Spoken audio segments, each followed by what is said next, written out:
کل اور پرسوں سارا دن میڈیا دیکھتا رہا، اور سارا دن میڈیا پہ یہی بتایا جاتا رہا کہ ہندوستانی اداکارہ فلموں میں ناچا کرتی تھیں، وہ کئی اپنے مداحوں کو، اپنے چاہنے والوں کو افسردہ کر گئیں، ان کا انتقال ہو گیا۔ میں نے کہا شاید یہ بہت دکھ کی، بڑی غم کی خبر ہوگی، لیکن جب میں نے انٹرنیٹ آن کیا تو ہزاروں میسیجز اپنے پاکستانی بھائیوں کے مجھے ریسیو ہوئے۔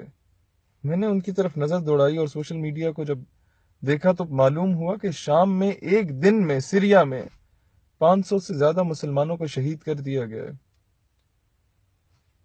بچوں کو ان کے حصے نہیں مل رہے جسم کے، اور معصوم بچے اپنے ماں کے کٹے ہوئے ہاتھ پاؤں اٹھا رہے ہیں۔ تو ایک بندے نے مجھے کہا کہ امت مسلمہ کو کیا کرنا چاہیے؟ میں نے کہا امت مسلمہ کو تو کچھ نہیں کرنا چاہیے، کیونکہ امت مسلمہ تو دبئی میں دنیا کا سب سے بڑا مندر بنانے میں مصروف ہے۔ کہتے نہیں کچھ تو کرنا چاہیے۔ میں نے کہا نہیں، امت مسلمہ تو ڈونلڈ ٹرمپ کی بیگم کو اربوں ڈالر ڈونیشن دینے میں مصروف ہے۔ کہتے نہیں یار کچھ تو کرنا چاہیے۔ میں نے کہا کچھ بھی نہیں کرنا چاہیے، امت مسلمہ پی ایس ایل دیکھنے میں مصروف ہے۔ کہتے نہیں کچھ تو کرنا چاہیے۔ میں نے کہا نہیں یار، امت مسلمہ ملالہ کو اور شرمین عابد چنوئی کو نوبل پرائز اور آسکر ایوارڈ دینے میں مصروف ہے۔ پھر کہنے لگے یار کچھ تو کرنا چاہیے شام کے بچوں کے لیے، وہاں کی ماؤں بہنوں بیٹیوں کے لیے۔ امت مسلمہ جاگے کہاں ہے؟ میں نے کہا امت مسلمہ مغرب کی غلامی کر رہی ہے، بیچاری کو 2-4 ٹکے مل رہے ہیں، ملنے دو۔ کہتے نہیں یار کچھ تو کرنا چاہیے۔ میں نے کہا نہیں، امت مسلمہ بہت مصروف ہے۔ کہاں مصروف ہے؟ میں نے کہا امت مسلمہ بازار میں غیرت بیچ رہی ہے، امت مسلمہ انگریزوں کا اپنا آئیڈیالائز بتا رہی ہے، امت مسلمہ پہلے اس کے نصاب سے قرآن کو نکالا، پھر حدیث کو نکالا، پھر نظریے کو نکالا، پھر پورے کے پورے اسلام کو نکال دیا۔ یہ تو کچھ تو کرنا چاہیے۔ میں نے کہا نہیں یار، امت مسلمہ تو کہتی ہے اسلام امن کا درس دیتا ہے۔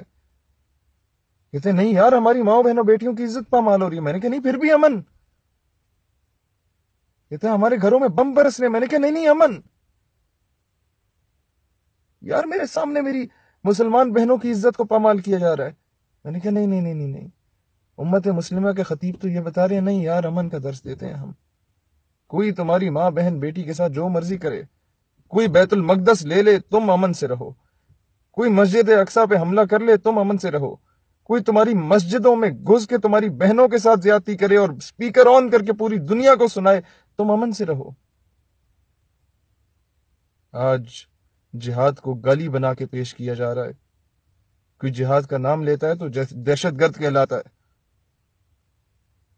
سلطان صلاح الدین ایوبی نے ایک بہت خوبصورت بات کی تھی کہ میں نہیں جانتا اسلام امن سے پہلا ہے یا اسلام تلوار سے پھیلا ہے، لیکن یہ ضرور جانتا ہوں کہ قیامت تک اسلام کا دفاع اگر ہو سکتا ہے تو وہ تلوار سے ہی ہو سکتا ہے۔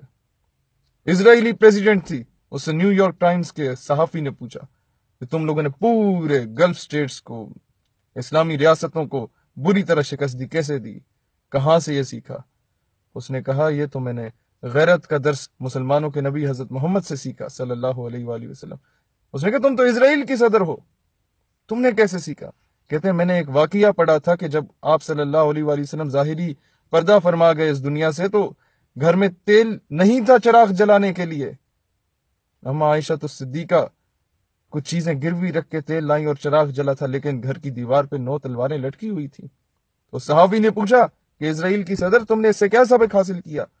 کہتی ہے میں نے یہ سبق حاصل کیا کہ مسلمان کے گھر میں فاقے